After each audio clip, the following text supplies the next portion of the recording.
பாஜகவை ஆதரித்தால், பாஜக பக்கம் சாய்ந்தால் நிதி கொடுப்போம் என்று. இது ஜனநாயகமா? இது பிஜேபி மாடல் என்று சொன்னால் உழைப்பவருடன் எடுத்து உழைப்பு இல்லாதவர்களுக்கு கொடுப்பதுதான் பிஜேபியோட மாடல். தமிழ்நாடு மக்கள் எல்லாம் மோடியே திரும்பி போன்ற குரல்கள் வந்துட்டு இருக்கு. இந்த தேர்தலில் நல்ல முடிவு அளிப்பார்கள். பிஜேபிக்கு RSSக்கு என்று ஒரு திட்டம் இருக்கிறது. என்ன திட்டம் என்றால், எங்கெங்கெல்லாம் பாஜக ஆளாத கட்சிகள் ஆளுகின்றனவோ அங்கெல்லாம் பிரச்சனை செய்ய வேண்டும், அவதூறுகள் கிளப்ப வேண்டும், தொடர்ந்து அந்தந்த மாநில மக்களுக்கு தொந்தரவு கொடுக்க வேண்டும். பாஜக கட்டுப்பாட்டுக்குள் எப்பொழுது அந்த மாநிலம் வருகிறதோ அப்பொழுதுதான் ஒன்றிய அரசின் நிதிகள் எல்லாம் ஒதுக்கப்படும். இதை நீங்க எச் ராஜா மாதிரி ஆளுங்கிட்ட கேட்டீங்களா சொல்லுவாரு, அராஜகமா ஆணவமா நாங்க அப்படிதான் செய்வோம்னு சொல்லுவாரு.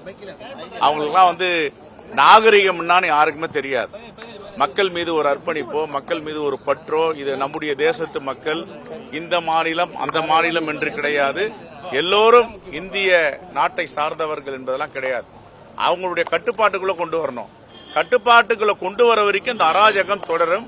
தமிழ்நாடு மட்டும்தான் இந்த பாஜகவுடைய பிற்போக்குவாத தனத்தை முறியடித்துக் கொண்டிருக்கிறது, தொடர்ந்து போராடி கொண்டிருக்கிறது ஜனநாயகம் மலர்வதற்காக.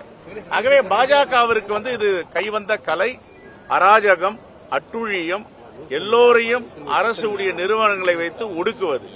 ஆகவே பாரத பிரதமர் ஒரு முறை இல்ல, எத்தனை முறை வந்தாலும், எத்தனை 100 முறை வந்தாலும் தமிழ்நாட்டு மக்கள் தன்னுடைய எதிர்ப்பை தெரிவித்துக் கொண்டே இருப்பார்கள். ஏனென்றால் உலகத்திற்கு ஜனநாயகத்தையும் தேர்தல் முறையையும் சொல்லிக் கொடுத்தவர்கள் தமிழர்கள் என்பதை அவர்கள் உணர்ந்து கொள்ள வேண்டும். கேரள முதல்வர் பினராயி விஜயன் பாஜக கூட்டணிக்கு வந்தால் அதிக அளவில் நிதி கொடுப்போம் அப்படின்னு சொல்லி மத்திய அமைச்சர் பேசியிருக்காரு. இப்ப அவர்களே ஒப்புதல் வாக்குமூலம் கொடுத்திருக்காங்க. பாஜகவை ஆதரித்தால், பாஜக பக்கம் சாய்ந்தால் நிதி கொடுப்போம் என்று. இது ஜனநாயகமா?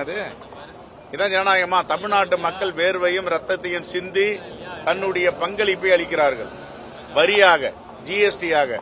ஆனால் தமிழ்நாட்டுக்கு கொடுப்பது சொற்ப தொகை.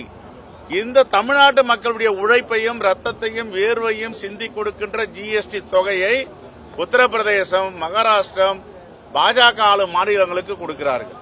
இதுதான் பிரச்சனை. இதுதான் பிஜேபியுடைய ஃபார்முலா. பிஜேபி மாடல் என்று சொன்னால் ஒருவரிடம் எடுத்து உழைப்பவருடன் எடுத்து உழைப்பு இல்லாதவர்களுக்கு கொடுப்பதுதான் பிஜேபியோட மாடல்.